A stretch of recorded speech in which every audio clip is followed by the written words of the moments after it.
is a very important presentation about the Haftware, how data can be stored, and this is a new mantra as our president would like to call it. The new slogan, a new way of approaching things, because there are so many ways to store information, and this is one of the wonderful ways, and he has done some research on that, and he wants to present it to us. You have any questions, you keep them for the end, and he will be very glad to explain to you. Mr. Ranjit Kingston is a very good friend of mine.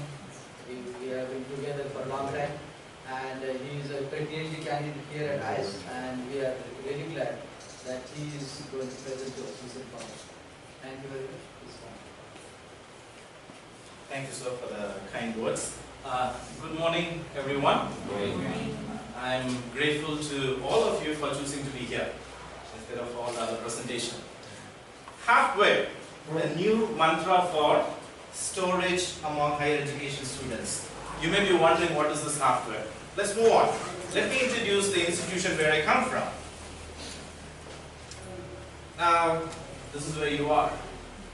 Adventist International Institute of Advanced Studies. So maybe a little glimpse of how it is, just for a few seconds. And that's our well-known bell tower, surrounded by the important buildings where we have our business going on. So, experience AIIAS and experience success. And I'm one of the person to testify that being part of AIIAS is success in life. And thank you for coming for this international conference. Well, you must be aware of what has been happening all throughout the world in terms of many aspects of life. One of the funniest picture I like is all about the fast food chain, the evolution of people turning into someone towards the end of it. But in terms of storage devices, I would like you to note there is a constant evolution in terms of the storage devices. Well, I think it didn't stop over there. We have moved further on, right? I hope you are with me. Now, the purpose of the study is to explore and identify the aspect that leads the higher education students to embrace Haftware as a disruptive innovation. You must have heard from the other presentation of what it means by disruptive innovation. Well, I do not want to dwell more on that. I would like to move on. But you may be wondering, what does this Haftware? Whenever my friends heard about it, they Googled it, they didn't find this word anywhere in this planet Earth. Okay? Because I just made it. Well, let's move on and see what is it all about. Before understanding this Haftware, you need to understand about the data storage. Now, data storage is a general term in archiving data into different devices with different technology behind it. I would be sure that most of us here, we have certain type of storage devices. Whether you agree with me or not, you store something, at least in your brain. So you have a good storage device top there. Now, moving further, we do have some new options called as cloud computing or cloud storage. Of course, cloud computing is different from cloud storage, but everything is about the clouds. Thank God we do have some clouds outside. But I'm not talking about those clouds outside, but we are talking about the storage. Now, if you be wondering, in the early days, people talked about byte, kilobyte, megabyte, gigabyte. Now we are in terabyte with external hard disk. Up to 60 terabytes is available in the store. 60 terabytes external hard disk. But the world has moved further. Now it is brontobyte. 10 to the power of 27. That's for big data storage. These are for big industries and companies who have a lot of data to be stored. They are working on brontobyte. We are much farther than terabyte. But as educational students of different departments, we are still sticking on with terabyte. Let's move on.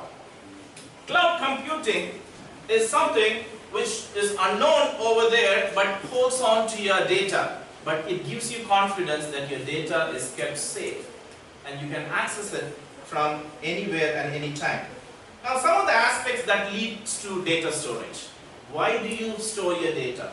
What is the reason that you want to store the data? According to Miller 2011 says, because of the function of the data storage device, that it can help you to keep it for you.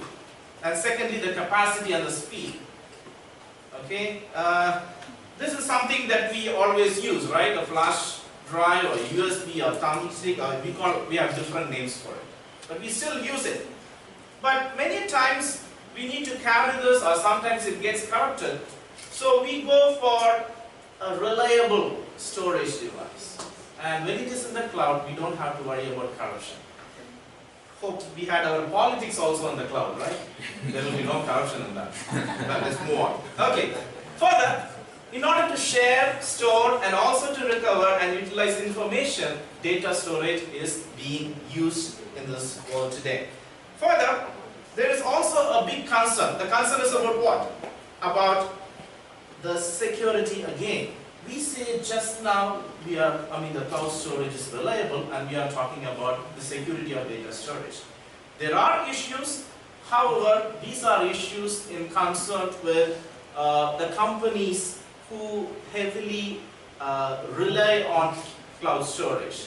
Whenever they do have important information in terms of competitiveness, there are interventions into such cloud storage, hackers go into that, and there is a problem of security. However, the research has shown there is a highest percentage of integrity in terms of cloud storage. And if you see the timeline, you can see over here, actually there is much more beyond. You know, you must have heard about the cave paintings. Cave painting is one of the storage too, right? Today we get to know about what happened many years ago by looking at the painting, and that was one of the wonderful storage. Now later on, of devices being used specifically, from 1725 you see punch cards, punch tape, and keep on moving, and in the later 2000 or in the beginning of the 21st century, we moved into cloud storage. Well, according to the definition, cloud storage is what? A service model in which data is maintained, managed, backed up remotely, and made available. Now, how many of you have an account as Google Drive or some other storage in which you keep your stuff there? Last year in one of my research, some of the respondents mentioned this. We use Google Drive as a backup. We would like to have our backup storage in Google Drive because anything can happen to our system. If it crashes, we can always go back and retrieve what we need to retrieve, what we have put in there. So now, cloud storage does it for you. But what is this Haftware all about? That's what we are talking about, right? Now, the user transition from hardware to software. Now, when I say cloudware, it's not basically software. However, in terms of how you feel about it, it is software, right? Because you're not handling it by yourself there. Somebody else is handling it for you, and the data storage done over there. So, as you see the red highlighted one, and you know where the Haftware came from. So maybe in the next year's dictionary you will find it printed. Let's move on. Now, according to the infrastructure providers, we find that Amazon offers 31% of cloud storage for the whole world. Now, all of you know Amazon about. Amazon as what? A place where we can buy books or maybe some other stuff. But recently they have moved into that, and they are doing a great deal of business out of this. What does it mean? It's not only offering cloud storage is not only free, but it has to be paid for certain companies. And as we move on, you see 4% is done by the Google.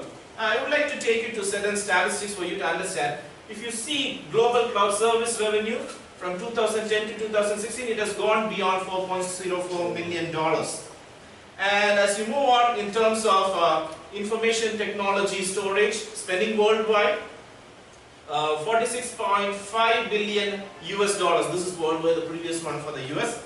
And as you move on, number of personal cloud storage users, you and me are part of this, right? If you have one, and it says 1,571 millions of consumers. Now this is not a small number, it is a big number. It just simply tells whether we like it or not, we are moving towards it. Whether we like it or not, we are embracing this disruptive innovation. Well, among the age groups, if you see, the age group of 20 to 39, the major chunk of higher education students, those who are in the regular stream or those who are in the working field, they are the major consumers. 35 to 37% they say they agree that they find cloud storage essential for their day-to-day life. And there is not much difference between male and female. It's both 31% they say they agree that they are part of the global consumers of this one. Now for this study, I took this conceptual framework of why we use data storage, and you have the various aspects of it, and that contributes to the regular way of doing the hardware storage. Further, how it is transitioned to the cloud storage. And you see over there are three building blocks. You see AIIAS, you see PaaS, and you see SaaS or SaaS. What does it mean by that? You see over here, I would like to give you one illustration. If you have your own car, you decide where to go, you decide what to do with it, you decide what color you want. However, you also have a certain limitation because you need certain finance to maintain it in a all of a sudden in a day you get up and say, I want it green, let me paint it green. I don't think you're going to do it, right? You also have certain limitation. However, you own the car, and that is what is called as infrastructure as a service. So everything you can deal with it. You can store it whenever you want to store it, you can store it. However you want to store it, you can store it. Whenever you want to retrieve, you can retrieve it. And you make all that adjustment by yourself in infrastructure as a service. Further, I will take you to the last one, software as a service. This is like having your car, this is like taking a public transport. You get into a public transport, you cannot tell the driver where you want to go. The driver will go to the place where he is going, but you need to get down where you want to get down, and you have the choice of getting down where you want to get down. However, the bus will go to a place where it is going, and you choose to ride on it. So here is a storage app for you, and you decide how I want to store it, what I want to store it. But they are not going to adjust just for you, because you need to choose what type of app I am choosing for storage. What it means by this is, though it is technical, I want you to understand this. Cloud storage, it is not all the same. It is divided into different segments. As I said, the software as a service is some of the common application. Google Docs, right? You can share your files in Google Docs. Doesn't mean you can change the working system of the Google Docs. Google Docs will work as Google Docs, but you can use Google Docs to share files, and it is also one of the data storage. And going further into infrastructure as a service, when you have your own storage device, you can completely manipulate how you want the data to be stored. What are the possibilities that you can allow it over there? You can create your own blocks inside the cloud storage, where you can store different type of details over there. So that is over there in cloud storage. Now, we are trying to check this disruptive innovation in the context of Gartner Hype Cycle. Now, those who are from the business side, you must be knowing about Gartner Hype Cycle, because Gartner Hype Cycle is one of the way in studying where that innovation is there and how do you embrace that innovation. Most of the business setup, they will not simply go for any type of technology for their companies. They look into this Gartner Hype Cycle and find out where is it at present. Now, how do you understand this? I want you to look into these 5 areas. Technology trigger, peak of inflated expectations, trough of disillusionment, slope of enlightenment, plateau of productivity. As soon as a new technology comes, there is what? A technology trigger. Everybody talks about it, right? Now Facebook Live is something common, right? And now everybody wants to be on live. right? Everybody want to be live, and who is going to watch each other? We do not know. But since it is a new thing which has come out of Facebook, everybody wants to be live. This morning while I was listening to the keynote speaker, I found my son who is attending the school right now. He is on, live camera. The teacher is already recording live. So I have to ask the teacher, can you please show my son? And the teacher immediately would like to show. Now we are in such a world now. These are some technology which just comes and we want to adapt to it. Right? Some time back we had selfie stick. Everybody was there with the stick. Right? Everybody was taking that. And now what happens? How many selfie stick do you see around? Not many. When it came, it was a trigger. So that's technology trigger. Some of the innovation comes and people immediately adapt to it. And peak of inflated expectation, and we keep on expect so many things out of that new innovation. So that is at the peak. But after some time, when we don't see enough expectation being satisfied, it goes into trough of disillusionment. But there are many innovation, they survive that trough of disillusionment and get into the slope of enlightenment. They enlighten people with their innovation. They say we are still surviving and you can still adopt to it. And finally they go into the plateau of productivity. Most of the business people, and also in context of higher education students, what we need to do is that we need to adapt, which is going towards slope of enlightenment, not just because of technological rigor. Okay, this is how a hype cycle look like, and this is about emerging technology hype cycle, and you can see the cloud computing over there in the trough of disillusionment. And this is about cloud computing, and you can see over there the infrastructure, okay, as a service and software as service, they're already moving into the what? Slope of enlightenment. So that means that's a good news for us, that cloud storage is something that we can still hold on to, and it is a good innovation. And this is according to 2015, you see it keep on moving further. It is almost reaching the plateau of productivity. So we are in a safe hand if we are embracing cloud storage as our storage device. Now some of the current studies are done in this Haftware area.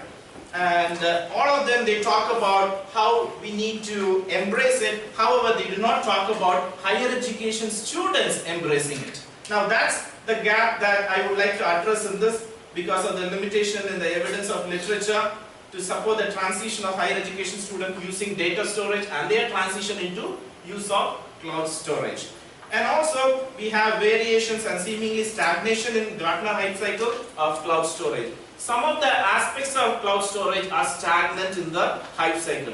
Why is it so? Is it because something is lacking? We will look into that. And questionable projection of cloud storage for the future in regards to higher education student adoption. There is nowhere it mentions about adoption of that cloud storage by higher education students, so that it can give a boost for educational entities to choose that particular innovation for their further development. Now, these are the research questions I came up with. How do higher education students consider the longevity of data storage? Then, why do they choose certain storage devices for data storage? And why AIIAS and SAS a disruptive innovation among higher education students?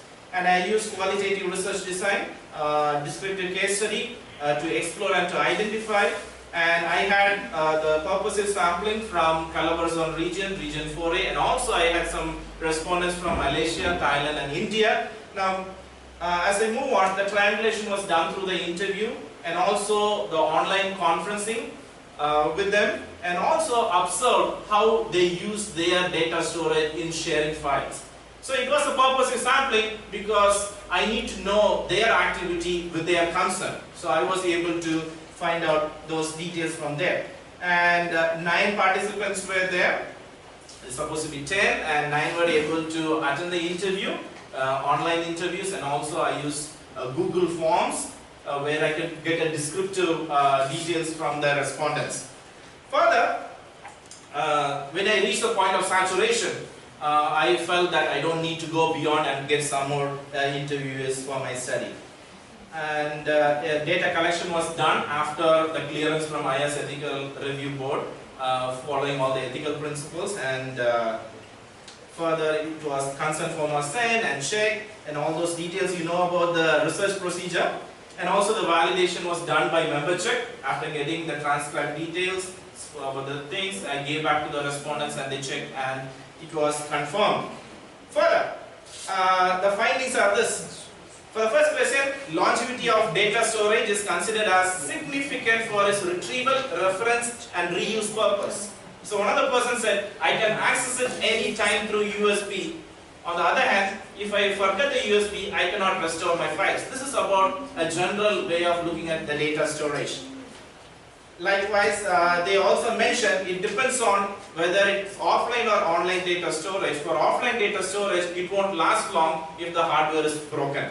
So they do see the limitation of having data storage with the hard stuff. The second question, why do higher education students choose to use certain storage service for data storage? They said, I can access it anytime through USB. They considered even without internet, they can still hold on to the USB and access to the data. However, they do mention that the capability to accommodate their data can be retrieved anytime only if it is in online storage.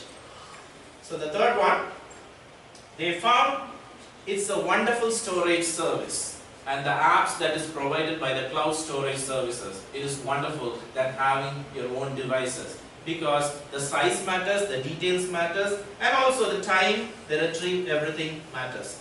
Now discussion, I'm just bringing it to point. You can see over there, cloud storage has displaced data storage on hardware such as USB or external hard disk. However, to an extent, not completely. I believe all of us, we still use some hardware stuff for storing data, but it has innovated or disrupted to an extent. As we move on, it says it is a technological trend. Otherwise, there are other trends which still holds on to our traditional beliefs in storage. What is the contribution to the theory? The cloud storage seems to be stagnant as it waits the slope of enlightenment to be built with trust. This is what it is found through the study. Now, this is the theory about the Gartner hype cycle, in which why there is some stagnancy of cloud storage over there, because there is not much of trust from the consumers on the product. Right? Many times we are still questioning, are we sure that someone will be hacking our things and seeing it, or doing it, or will it be lost somewhere in the cloud? How am I going to get it? So the trust is something that needs to be built so that there could be a complete innovation that can be embraced by us. In conclusion, the study identified capacity, retrieval, reference, reuse, reliable, practical, innovative, user-friendly, and security as the aspect that leads to cloud data storage. And the higher education students should consider embracing Haftware to embrace the disruptive innovation with full trust. This is a simple qualitative study, and further recommendation is that you can do this study, Haftware, quantitatively to identify the factors that contributes to embrace this new disruptive innovation. I have put few references, some other references are in my paper. If you would like to know more about it, you can always communicate with me, and you have time for your questions. God bless.